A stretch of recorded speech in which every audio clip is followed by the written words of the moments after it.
मुख्यमंत्री नायब सिंह सैनी ने कहा, प्रधानमंत्री के विजन को हरियाणा मजबूती से आगे बढ़ाएगा। अग्निवीर के लिए कई योजनाएं, नौकरी में आरक्षण से लेकर मिलेगा सस्ता ऋण।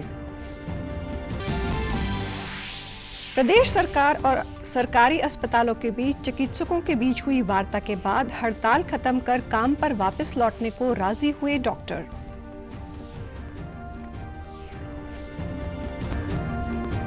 महिला आयोग हरियाणा ने अनोखी पहल करते हुए आज फरीदाबाद के सूरज कुंड में ऊर्जा की उड़ान कार्यक्रम का किया आयोजन। दिव्यांगजन सहित ट्रांसजेंडर ने किया रैंप पर प्रदर्शन। और पेरिस ओलंपिक का हुआ आगाज। कल शानदार रंगारंग उद्घाटन समारोह में भारतीय खिलाड़ियों का दल हुआ शामिल। प्रधानमंत्री और मुख्यमंत्री ने दी खिलाड़ियों को शुभकामनाएं। नमस्कार, मैं हूं शैली तनेजा। अब समाचार विस्तार से।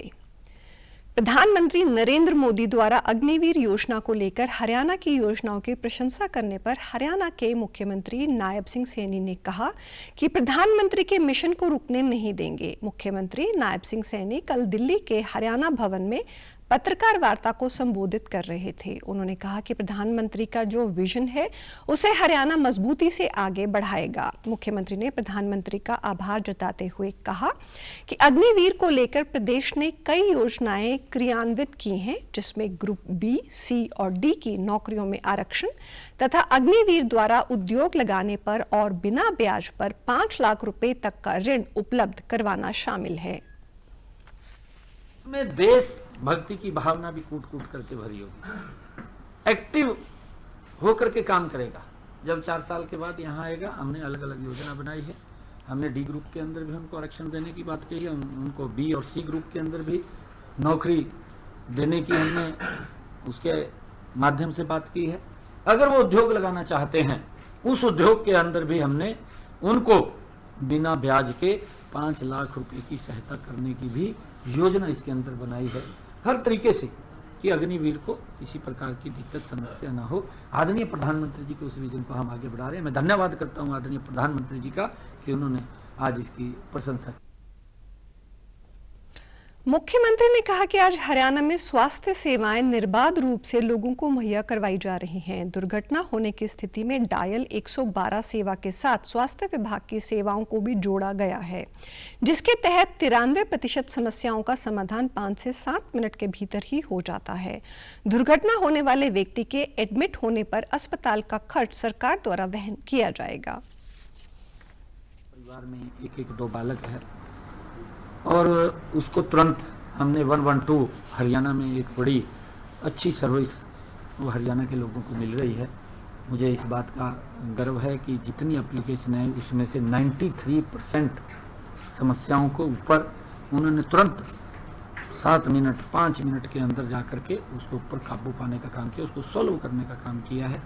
इसका लाभ भी क्योंकि लोगों के अंदर पुलिस के प्रति जिस प्रकार का सहयोग उनको मिलता है वो मिल रहा है। हमने उस 112 को उसके साथ जोड़ा है कि अगर कोई एक्सीडेंट्स हो जाता है, तुरंत 112 या कोई भी व्यक्ति उसको उठा करके नियरेस्ट किसी भी हॉस्पिटल के अंदर वो एडमिट कराएगा तो तुरंत ही उसका जो भी वहाँ वो खर्चा होगा वो सरकार देगी। प्रदेश सरकार और सरकारी अस्पतालों के चिकित्सकों के बीच हुई वार्ता सफल रही। डॉक्टर बैठक के बाद कल रात हड़ताल खत्म कर काम पर वापस लौटने के लिए राजी हुए।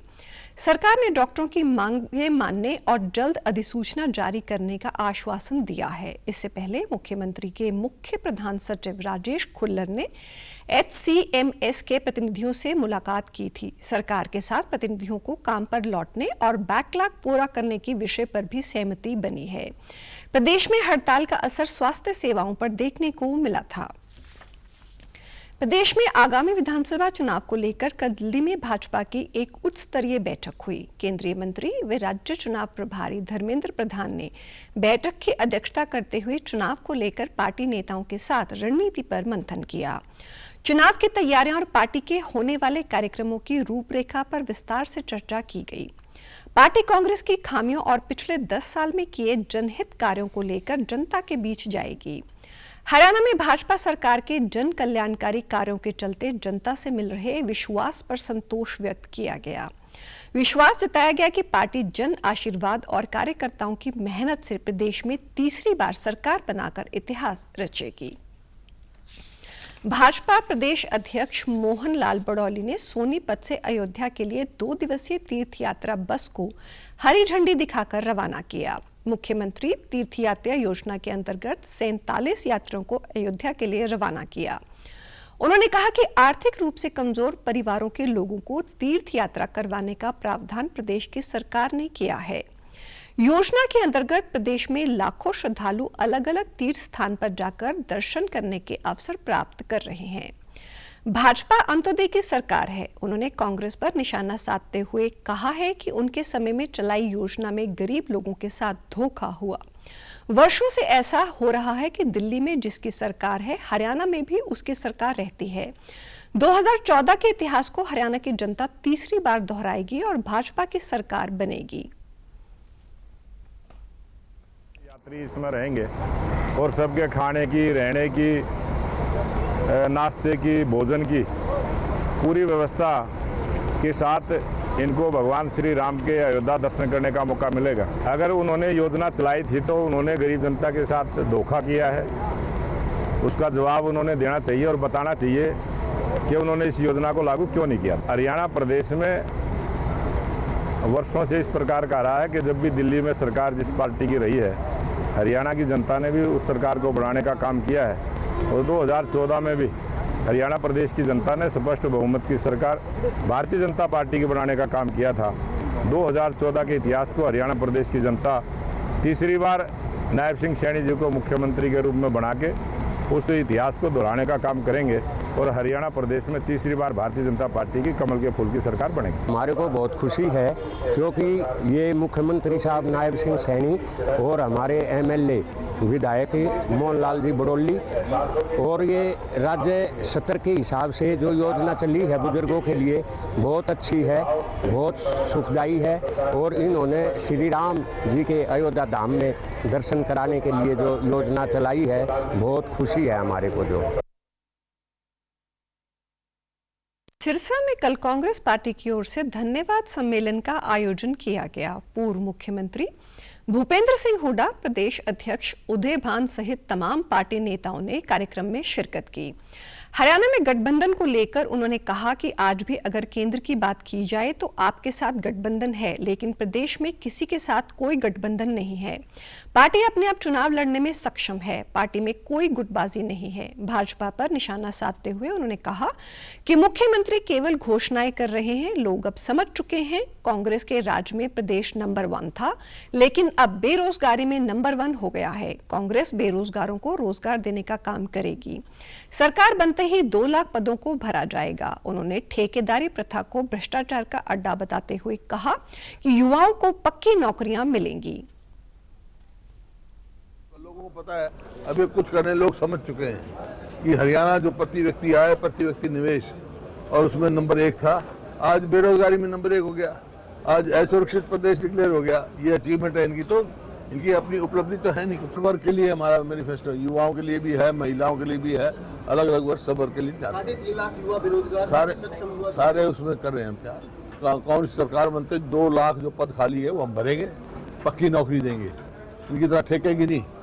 भ्रष्टाचार का अड्डा बना हुआ है ये तो। जो पहले दिए 4 लाख प्लॉट, पहले कहाँ थी जमीन? वो भी गांव से दूर दिए, कहीं भी दिए 4 लाख प्लॉट दिए थे ना। फिर 3 लाख और आइडेंटिफाई कर रखे थे हमने।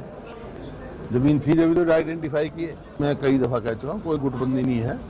सब अपने अपने तरीके से कांग्रेस मजबूत करें। कोई कांग्रेस के हक में ही कह रहे हैं ना, तो सब कांग्रेस की मजबूती की काम कर रहे हैं।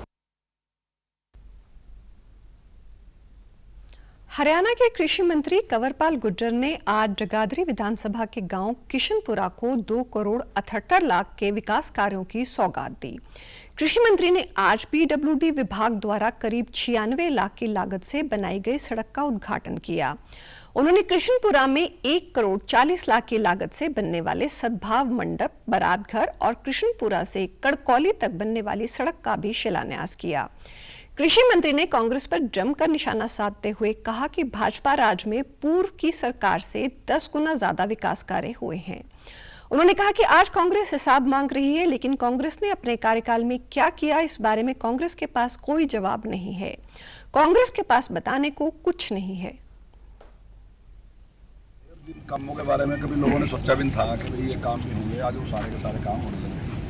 चाहे एक्सप्रेस हाईवे की बात है, बिल्कुल गाँव के साथ से निकल गया एक्सप्रेस हाईवे, चाहे हॉस्पिटल की बात है, चाहे ITI की बात है, चाहे कॉलेज की बात है, चाहे तहसील बढ़ने की बात है, चाहे ब्लॉक बढ़ने की बात है, चाहे सब डिवीजन बढ़ने की बात है, ये सारे के सारे काम बहुत तेज गति से हुए। और मैं समझता हूँ कि लोगों में इस बात की बहुत खुशी भी है, इस बात की विकास के काम रहे। जिस प्रकार से पिछली बार भी 6 पुल हमने लगवाए थे। हम तो हिसाब देने के लिए तैयार हैं। हम तो रोज की रोज चैलेंज करते हैं कि भाई कहीं लोगों के बीच में हिसाब मांगो ना जी। आप एक तरफ अपनी अपनी पार्टी में खड़े करेंगे साहब हिसाब हिसाब हिसाब, तो कई लोगों ने इकट्ठे कर लो और लोगों के बीच में आप अपने 10 साल के कुछ तो काम बताओ। सारा हिसाब ना दो, कुछ तो दे दो थोड़ा बहुत। तो हम ये कह रहे हैं कि भी हमारा काम उनसे 10 गुना ज़्यादा है। तो वो कुछ अपने काम, अभी दीपेंद्र हुड्डा जी आए थे और पत्रकार ने पूछा था जी कोई 5 काम बता दो 10 साल में, तो वो 5 काम भी बता नहीं सके। और मैंने प्रेस की थी, मैंने 30 काम बताए थे और हमने कहा वो 5 और बताओ, हम 30 और बता देंगे। आम आदमी पार्टी के प्रमुख अरविंद केजरीवाल की पत्नी सुनीता केजरीवाल हरियाणा में पार्टी के लिए जनता से आशीर्वाद मांगेंगी। चंडीगढ़ में कल प्रेस वार्ता कर हरियाणा के प्रदेश अध्यक्ष डॉक्टर सुशील गुप्ता ने कहा कि प्रदेश में 12 अगस्त तक 45 जन आशीर्वाद सभाएं आयोजित की जाएंगी।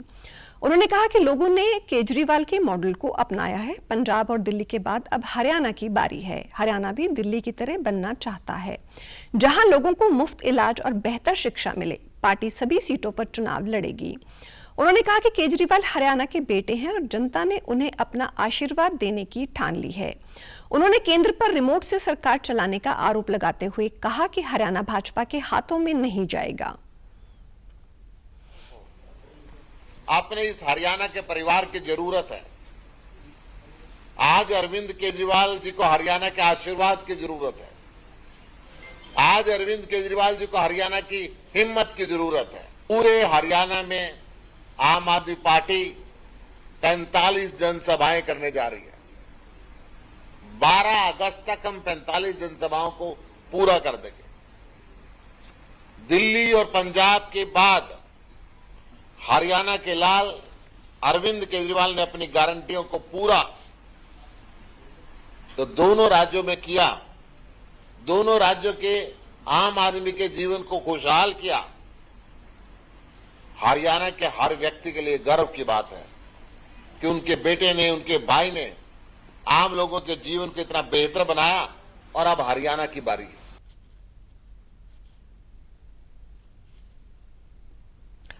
पंजाब के मुख्यमंत्री भगवंत मान ने कल डबवाली से बदलाव जनसभा की शुरुआत की। इस अवसर पर संबोधित करते हुए उन्होंने कहा कि जनता ने हर पार्टी को आजमा लिया, लेकिन सबने जनता की उम्मीदों को तोड़ने का ही काम किया।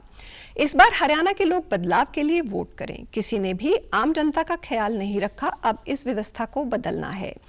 उन्होंने पंजाब में किए अपने कामों को गिनवाते हुए कहा कि हम हरियाणा को भी ऐसी गारंटी दे रहे हैं जिससे आम लोगों को राहत मिलेगी।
आयोग हरियाणा ने अनोखी पहल करते हुए आज फरीदाबाद के सूरजकुंड में ऊर्जा की उड़ान कार्यक्रम का आयोजन किया।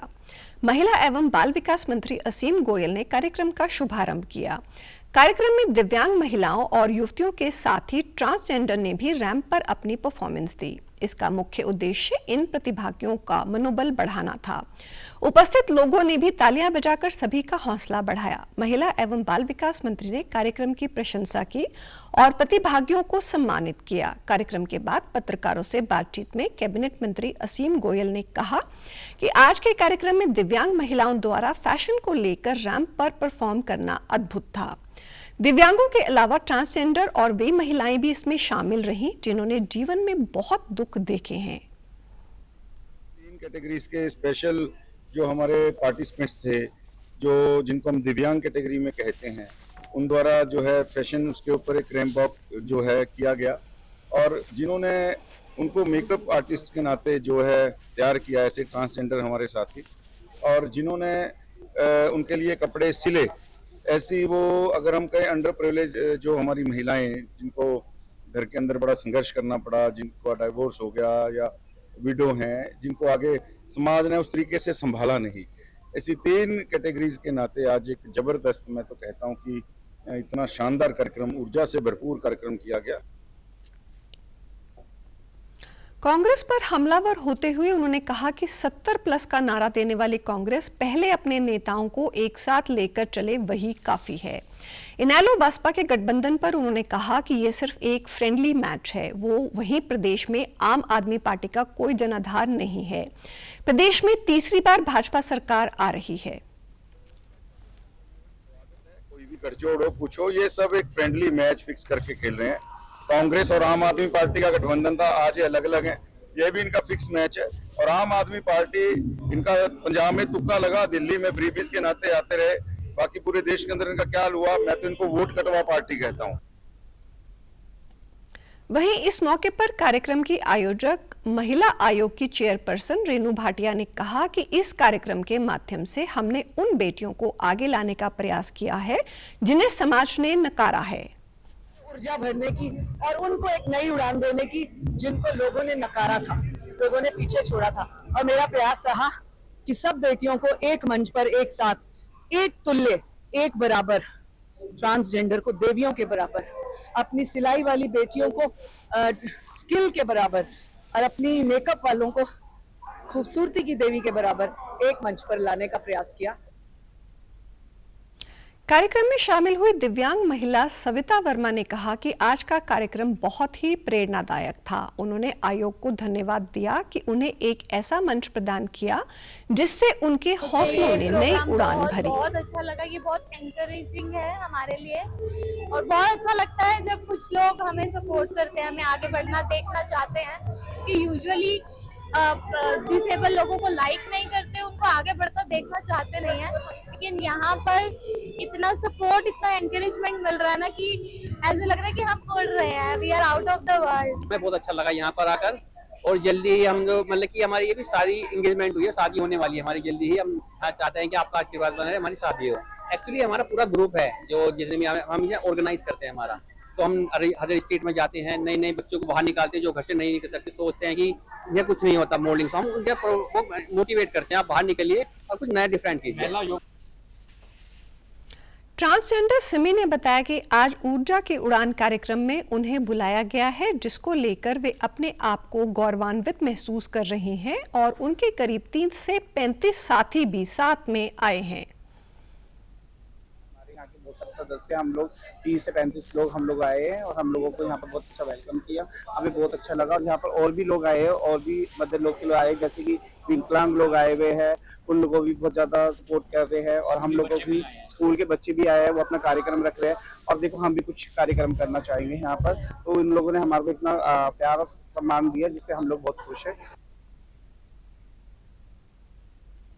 प्रदेश में बच्चों को खेल खेल में शिक्षा देने के उद्देश्य से 4000 से अधिक आंगनबाड़ी केंद्रों को प्लेवे स्कूलों में बदला गया है। खिलता बचपन योजना से प्लेवे स्कूलों को जोड़कर प्रदेश के 25,000 अधिक आंगनबाड़ी वर्कर्स को प्रशिक्षण दिया गया है।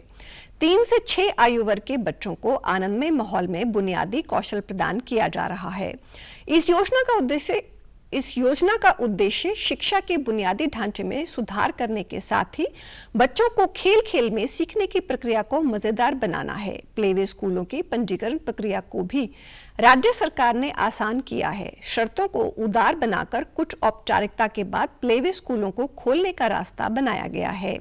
इस बारे में बातचीत करते हुए प्लेवे स्कूल की अध्यापक प्रवीणा सोनी ने बताया कि सरकार ने प्लेवे स्कूलों को बढ़ावा देकर छोटे बच्चों के चेहरे पर मुस्कान लाने का काम किया है। यहाँ बाल विकास की कई गतिविधियों और बोलने की स्पष्टता सिखाने का कार्य खिलता बचपन योजना के तहत किया जाता है। अभिभावकों ने बताया कि स्कूलों में बच्चे बोलचाल के शिष्टाचार सीखने के साथ ही अपने हम उम्र बच्चों के साथ खुशनुमा समय बिताते हैं। उन्होंने बताया कि राज्य सरकार ने आंगनबाड़ी स्कूलों को प्लेवे स्कूलों में बदलकर छोटे बच्चों की शिक्षा को आसान बनाया है, जहां बच्चों की शारीरिक व मानसिक गतिविधियों के साथ उनका सर्वांगीण विकास किया जाता है। प्ले स्कूल में बच्चा आता है, जो हमारे प्ले स्कूल में बच्चा आया तो उसकी इन सब के अलावा काफ़ी चीज़ें सीखता है, जैसे शिष्टाचार है, अभिवादन करना है, अपने डाइट चार्ट को फॉलो करना है, गैजेट्स वगैरह को नहीं छेड़ना है, स्टडी के ऊपर फोकस करना है। बच्चे में एक बेसिक अनुशासन जो आता है वो प्ले स्कूल से आता है। और सरकार के आंगनबाड़ी सेंटर में जो वर्किंग स्टाफ रहता था उनको भी कोई नॉलेज नहीं थी, खाली भाई बच्चे आ गए, उनको अपने को इतने टाइम तक रखना है। अब वो रखने के टाइम में बच्चे कुछ ना कुछ सीखेंगे। प्ले स्कूल होता है सिखाने के लिए। जब मैं मेरी गुड़िया को ये कह रहा था कि गुड़िया कोई भी फास्ट फूड खाना है कुछ स्पेशल मार्केट से, देन सी सेड कि नहीं पापा, मेरे को स्कूल से एक चार्ट मिला है, डाइट चार्ट, और वो इतना एग्रेसिवली उस चीज़ को फॉलो कर रही है कि बाहर की जो चीज़ है सबसे पहले तो उसने डिसकंटिन्यू कर दिया। हमने उसको मल्टीपल टाइम्स कहा था कि फास्ट फूड नहीं खाना चाहिए, बट वो अभी प्ले स्कूल में उसको सिखाया गया है कि आपका ये डाइट चार्ट है, तो उसको इतना एग्रेसिवली फॉलो कर रही है कि मतलब मैं भी कंफर्टेबल हूँ कि मेरा बेबी है जो एज पर स्कूल मैंडेट उसको फॉलो कर रहा है। उसमें बच्चा ना खेलता है, साथ में और बच्चे आते हैं तो इंटरेक्शन होता है उनका आपस में, मेंटली डेवलपमेंट के लिए बहुत अच्छा है वो। और बच्चे जितना आपस में खेल खेल में सीखेंगे ना, खाना पीना घर पे अकेला बच्चा नहीं कर पाता, बट आपस में कई बच्चे हैं तो वहाँ पे खाना पीना भी अच्छा सीखता है साथ में उनके साथ में। और ओवरऑल बच्चों का ना मेंटली डेवलप होता है उसके अंदर, ताकि बच्चे आगे जो नेक्स्ट फेज में स्कूल में स्टडी करने के लिए जाना है बच्चों को, वहाँ से ही तैयार हो पाएंगे। सरकार ने आंगनवाड़ी को प्ले स्कूल में कन्वर्ट करने का जो फैसला लिया बहुत ही सराहनीय फैसला है सर।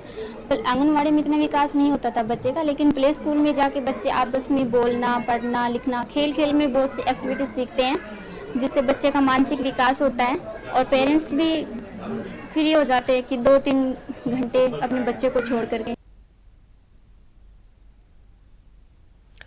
महेंद्रगढ़ जिले में 1201 आंगनबाड़ी केंद्र हैं। इन केंद्रों में से 142 केंद्रों पर प्ले स्कूल चलाए जा रहे हैं।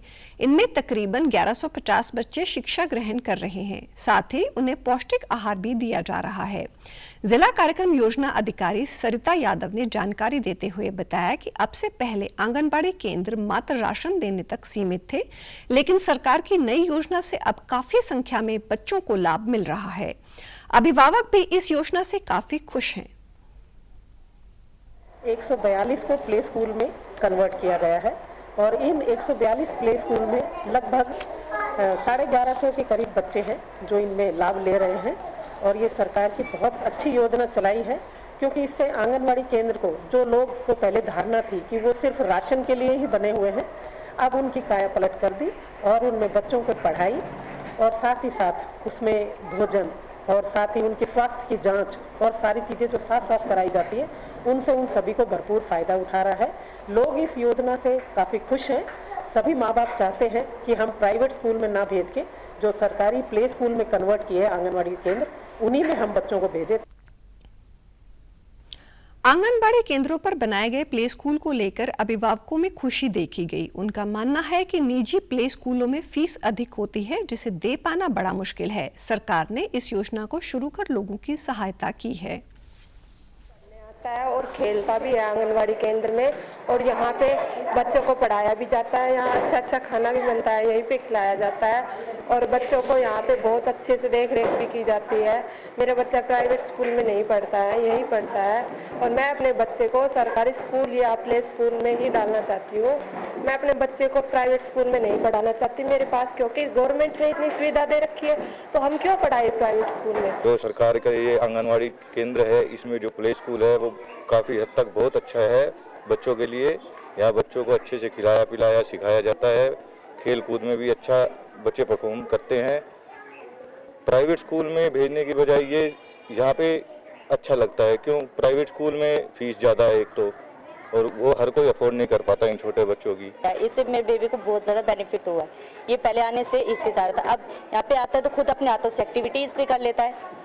और सबसे मेन इसका जो है वो जो आजकल के हिसाब से देखा जाए सबसे ज़्यादा इसका फ़ोन है वो उसका छोटा है, और इससे काफ़ी ज़्यादा मेरे को बेनिफिट हासिल हुआ है। और ये फिर स्कूल में भी सुबह उठता है तो अपने आप ही बोल देता है कि मम्मा मेरे को स्कूल जाना है, हाँ जी प्ले स्कूल जाना है। ये अपने आप ही तैयार हो जाता है, मेरे को ये नहीं करना पड़ता कि तैयार हो, अपने आप ही रेडी हो जाता है। कांग्रेस विधायक दल के चीफ व्हिप बीबी बत्रा और विधायक दल के उपनेता आफ्ताब अहमद ने कल चंडीगढ़ में प्रेस वार्ता कर कहा कि कांग्रेस की पूर्व विधायक किरण चौधरी के खिलाफ दायर की दल बदल विरोधी याचिका को तकनीकी आधारों पर विधानसभा अध्यक्ष ने गलत तरीके से खारिज किया है। पार्टी स्पीकर के इस व्यवहार के खिलाफ सुप्रीम कोर्ट में याचिका दाखिल करेगी। उन्होंने कहा कि स्पीकर द्वारा ऐसा करना संविधान की 10वीं अनुसूची की अवहेलना है।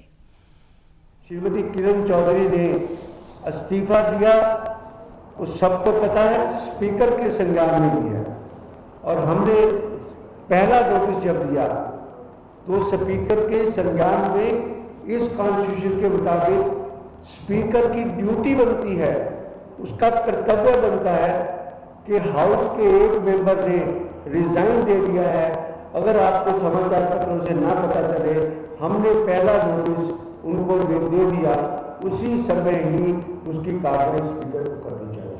24 मार्च का इस्तीफे का संज्ञान 30 अप्रैल 2024 को लिया गया, तो ये दर्शाता है कि अध्यक्ष महोदय की कार्रवाई जब कांग्रेस का सदस्य होता है तो किस तरीके से होती है, और जब विपक्ष का जब बीजेपी का या निर्दलीय, और वो निर्दलीय विधायक आज भी सदस्य ना होने की वजह से आज भी मंत्रालय में है, वो भी देखा जाए तो संवैधानिक तौर पे, क्योंकि निर्दलीय विधायक था, उसके तौर पे उसने शपथ ली थी। जींद के किला जफरगढ़ गांव का नाम अब विश्व के मानचित्र पर आ गया है। डाक विभाग ने हरियाणा के ऐतिहासिक किले की सचित्र मोहर को जारी किया है। कारगिल विजय दिवस के अवसर पर कल शाम को ये पहल की गई। अब इस गांव के डाकघर से जो भी डाक देश अथवा विदेश में जाएगी उस पर ऐतिहासिक किले की सचित्र मोहर लगेगी। करनाल डाक मंडल के प्रवर अधीक्षक देवेंद्र सिंह ने बताया कि ये हमारे लिए बहुत ही गौरव की बात है कि आज हरियाणा प्रदेश का पहला रद्दीकरण कार्यक्रम जिला जींद के ऐतिहासिक गांव किला जफरगढ़ में आयोजित किया गया। अब इस गांव की पहचान न केवल देश बल्कि विदेश में भी होगी।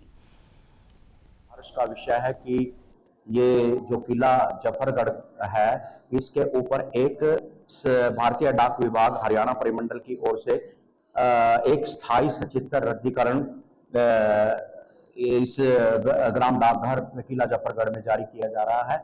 मैं इसके लिए अपने विभाग के chief postmaster general colonel Rizvi sir और माननीय डाक निदेशक सेवाएं हरियाणा परिमंडल श्री बिशन सिंह जी का बहुत धन्यवादी हूं कि उनके कुशल मार्गदर्शन में हमें ये आज ये कार्यक्रम और ये स्थायी सचित्र रद्दीकरण करने का अवसर मिला है। ये हरियाणा का पहला परमानेंट पिक्टोरियल कैंसिलेशन है। पुरातत्व एवं संग्रहालय विभाग हरियाणा के द्वारा इसकी एनओसी दी गई। उसके बाद मैंने कई चिट्ठियां केंद्रीय जो कम्युनिकेशंस मिनिस्टर संचार मंत्री तत्कालीन संचार मंत्री अश्विनी वैष्णव और निवर्तमान संचार मंत्री श्री ज्योतिरादित्य सिंधिया जी को भी लिखी, जिसके उनके दखल के बाद और chief postmaster general Haryana के सहयोग के बाद आज यहाँ ये पीपीसी जारी हो रही है। और किला जफरगढ़ जो कि इनका एक पैतृक गांव भी है, इसके अंदर एक किला है, तो उसमें क्या किया गया था, उन्होंने उसको संग्रहित करके एक मोहर बनवाने के लिए उन्होंने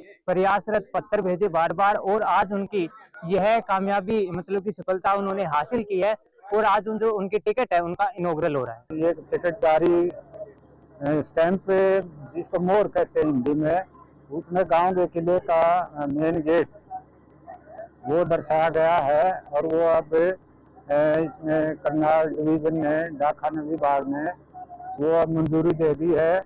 अब जो भी चिट्ठी पत्री बाहर जाएगी या जो चिट्ठी पत्री यहाँ आएगी उस पर अपने किले की मोहर लगेगी। प्रधानमंत्री नरेंद्र मोदी कल सुबह 11 बजे आकाशवाणी के मन की बात कार्यक्रम के अंतर्गत देश विदेश के लोगों से अपने विचार साझा करेंगे। ये रेडियो के मासिक कार्यक्रम की 112वीं कड़ी है। प्रधानमंत्री मोदी के लगातार तीसरी बार प्रधानमंत्री बनने के बाद ये दूसरी कड़ी है।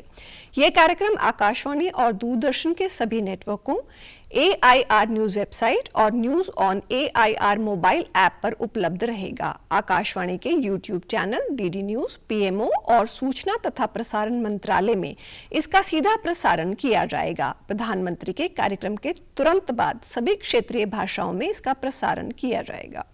समाचारों में आज इतना ही। नमस्कार।